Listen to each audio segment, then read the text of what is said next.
శ్రీ మాఘ పురాణము 15వ అధ్యాయము ఆనందశర్మ పుత్రునకు దీర్ఘాయువు. నారాయణుడు అలా ప్రత్యక్షమై ఇలా పలికాడు. ఆనందశర్మ, నువ్వు తిరిగి నా దర్శనం కోసం తపస్సు చేశావు. కారణం ఏమిటి? నీ మనసులో ఏమున్నదో చెప్పు అన్నాడు. ఆనందశర్మ తనకు ప్రత్యక్షమైన శ్రీ లక్ష్మీనారాయణ్ణి చూసి ఆనంద పారవస్యంతో సాష్టాంగ నమస్కారం చేసి, స్వామి, మహానుభావా, నాకు కుమారుడు కలుగుతాడని వరాన్ని ఇచ్చావు. కలిగాడు, చాలా సంతోషం. కాని అటువంటి అల్ప ఆయుర్దాయం కలవాన్ని ఎందుకు ఇచ్చావు? అతను 12 సంవత్సరాలు మాత్రమే జీవిస్తాడని నారదుల వారు చెప్పి వెళ్ళిపోయారు. దానితో మా దంపతుల విచారానికి హద్దులేదు. ఆ దుఃఖాన్ని పోగొట్టుగల సమర్థుడవు నీవే అని నిన్ను శరణు పొందాను అని చెప్పుకొచ్చాడు. అప్పుడు లక్ష్మీపతి అతన్ని చూసి, వత్స, నీ కుమారునికి 12 ఏళ్లు నిండగాని ఆయువు తీరడానికి కారణం చెబుతున్నాను విను. నీ భార్య పూర్వజన్మలో చేసిన పొరపాటు వల్లే ఇప్పుడు నీ కుమారుడికి మరణం సంభవించబోతుంది. మీరిద్దరూ మాఘమాస వ్రతం చేస్తూ గంగానదిలో స్నానం చేస్తూ యథావిధిగా చేయడానికే సిద్ధమయ్యారు. మాఘ పూర్ణిమ నాడు హరిహర విరించి స్వరూపుడైన సూర్యనారాయణ్ణి ఆరాధిస్తూ పాయసం వండి నైవేద్యం పెట్టడం మర్చిపోయింది. ఆ దోషం చేత ఆమె చేసిన వ్రతం భగ్నమైనది. ఆ కారణం చేతే అల్పాయుష్కుడైన కుమారుడు జన్మించాడు.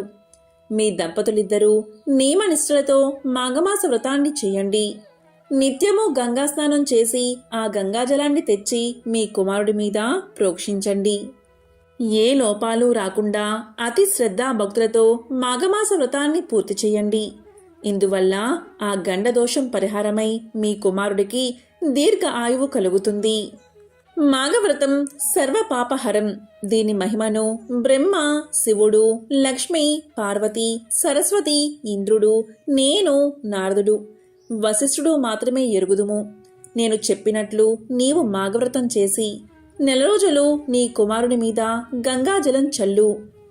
దీంతో నీ కుమారుడికి గండదోషం పోయి దీర్ఘ ఆయుర్దాయం కలుగుతుంది, మీకు శుభం కలుగుతుంది అంటూ అంతర్ధానం చెందాడు. దీంతో ఆనందశర్మ చాలా సంతోషపడి వెంటనే ఇంటికి వచ్చి భార్యతో అన్ని విషయాలు చెప్పి మాఘమాసం ఎప్పుడు వస్తుందా అని ఎదురుచూసి మాఘమాసం రాగానే మాఘవ్రతం చేసి శ్రీ మహావిష్ణువు చెప్పినట్లు గంగాజలాన్ని కుమారుడి మీద ప్రోక్షించారు.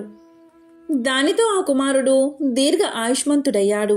అతనికి ఆ దంపతులు 3వ సంవత్సరంలో పుట్టు వెంట్రుకలు తీయించడం, 7వ సంవత్సరంలో ఉపనయనం చేసి విద్యాభ్యాసం కోసం గురుకులానికి పంపారు.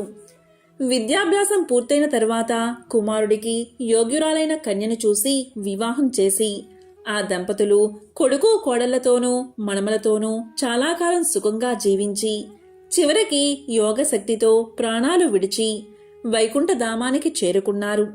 అందుచేత ఓ మహాముని, మాఘమాస వ్రతం వల్ల తీరని కోరికలంటూ ఉండవని జహ్ను మహర్షికి గ్రత్సమదృషి తెలియచేశాడు. శ్రీ మాఘ పురాణము 15వ అధ్యాయము సంపూర్ణం.